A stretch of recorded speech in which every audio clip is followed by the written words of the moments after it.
एक काम करायला गेलं ना बाहेर त्याच्याबरोबर 2-3 कामं निघतात. ते काय ते तुम्हाला पुढे सांगते. त्याच्या अगोदर ना छान अशी देवपूजा करून घेतली.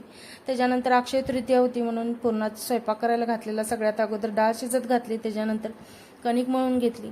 डाळ शिजलेली होती त्याच्यातलं इळवणी काढून ना छान असं गूळ वेलची घालून मस्त असं पुरण वाटून घेतलं. त्याच्यानंतर एकदम टम असं फुगलेलं ना पुरणपोळी बनवून घेतली. सगळा स्वयंपाक झाल्यानंतर ना इथं मला आमरस पण बनवायचं होतं. आमरस झाल्यानंतर ना सगळा स्वयंपाक देवाला नैवेद्य दाखवला. त्याच्यानंतर आम्ही जेवण वगैरे केलं. जेवण झाल्यानंतर ना मला इथं दरवाजाला तोरण पण बनवायचं होतं. तर तोरण बनवून बांधलं. त्याच्यानंतर आम्हाला मार्केटमध्ये गेलेले बुक्स आणायला. तर बुक्स वगैरे घेतली.